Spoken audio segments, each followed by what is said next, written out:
name you don't often see on the front of a car. This isn't Porsche, Lamborghini or Ferrari. This is Dallara.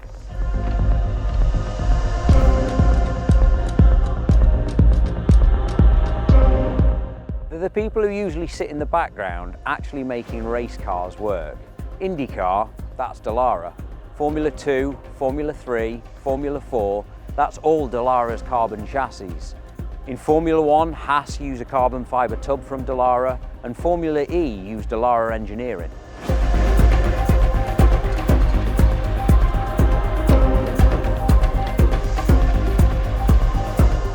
Most supercar manufacturers cover their carbon fibre weave in paint, but not Dallara.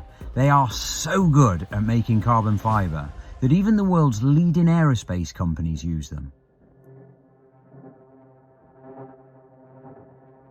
At the centre of it all is Gianpaolo Dallara himself. He's the man who helped design the Lamborghini Miura, the car that gave birth to the supercar name. And he did that when he was just 27 years old. For half a century he made cars for everyone else, but eventually he wanted to make one for himself, and his dream was simple. He wanted to create a car that you could drive to the seaside, eat a pizza, maybe a glass of wine, and then on the way home drop by a racetrack and beat everybody else that was on it. This is the Dallara Stradale. Shall we drive it?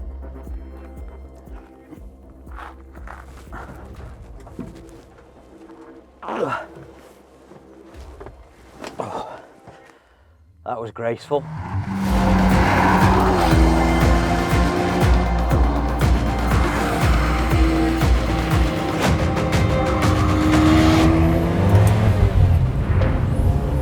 Start this car up and it sounds gruff and industrial. It's noisy, fidgety and unfiltered. The steering has absolutely no assistance whatsoever, so every single bump sends a little love letter to your palms of your hands. So what are my first impressions? Honestly, I'm not sure. It's cramped, it's noisy, there's no radio, and it's about as practical as wearing rollerblades at a wedding. But we can come back to that.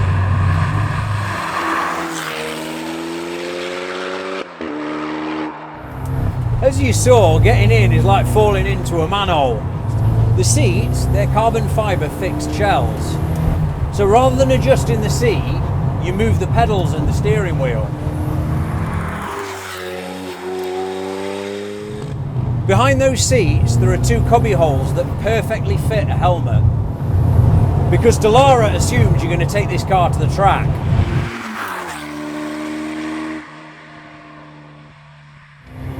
Inside, it's completely bare.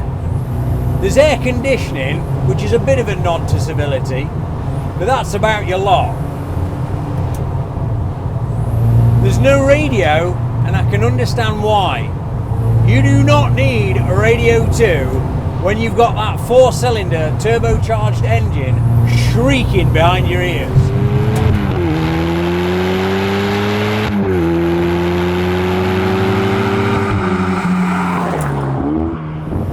Everything lives on the steering wheel. Indicators, lights, windscreen wipers, the lot. And if you want to, you can even spec a nose lift so that you're not donating a little bit of carbon fibre every time you go over a speed bump. Underneath is a 2.3 litre Ford EcoBoost engine. Now I know that doesn't sound glamorous, but it isn't the same 2.3 litre lump that you find in your neighbour's Mondeo. Oh no. This one has been completely reworked by Bosch. And then comes the number that really matters. 400 brake horsepower in a car that weighs 855 kilos. That's 468 horsepower per tonne, and a more impressive 500 newton meters of torque.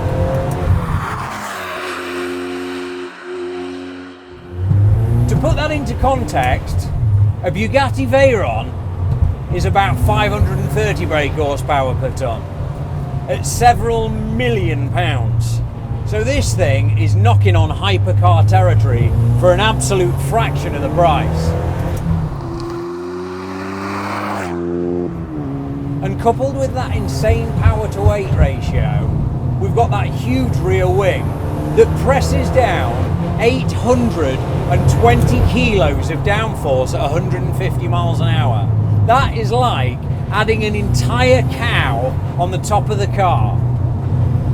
Not that I recommend you try that at home, or on the road, or on the racetrack. Let's just leave the cows alone.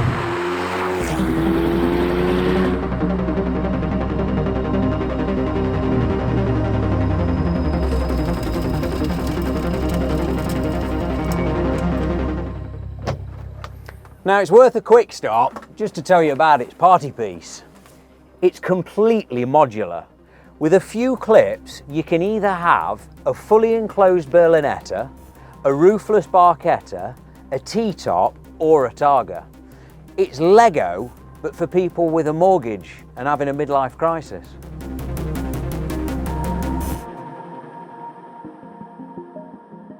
The gearbox is clever too. You can either have a pure manual box or the same gearbox but with actuators, so that you can have paddles changing the gears for you. But either gearbox you have, it's mounted transversely as a little nod back to the Lamborghini Miura. So the suspension, it is harsh, properly harsh. The cabin, it booms with noise. And the turbo behind you, it whooshes like it's got asthma. And for a while you're thinking, this is too much, this is too compromised, this is too extreme. But then you find the right road, you push it harder, and suddenly everything clicks.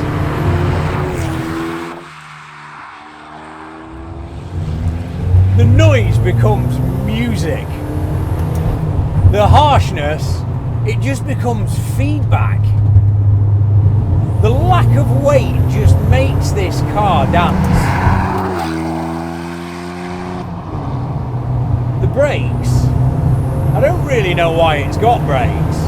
This car grips so well in a corner that you find yourself not even pressing the brake pedal. When I first got in it this morning, I'd drive at a corner, I'd press the brake, and then I'd kind of go, I don't know why I bothered. And then as the day's gone on, I've found myself just getting quicker and quicker at each bend.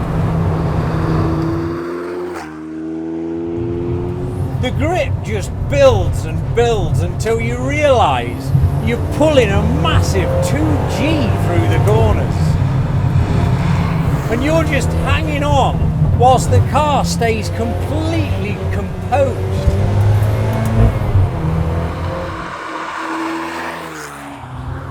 0 to 60. I'll tell you what, let's do a little test.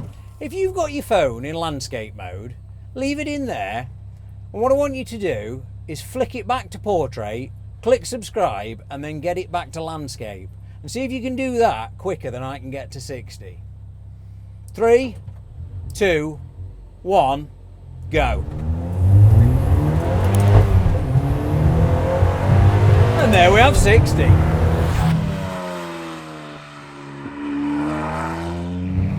And it feels even faster because you're sitting about 3 inches from the road.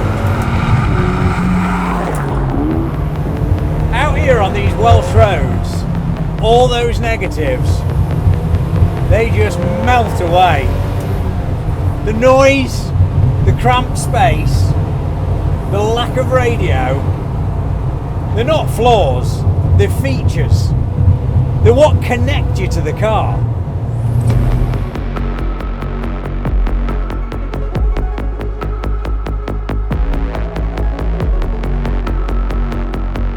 So here's what you're left with, a car that's noisy, raw, uncompromising, and utterly brilliant. The car we've tested today has over 6,000 miles on the clock, and more than half of those are track miles. In all that time, it's only had 2 sets of tyres and 1 new set of brake pads.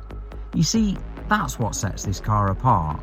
Many manufacturers make a track car for the road, but this is far more than that.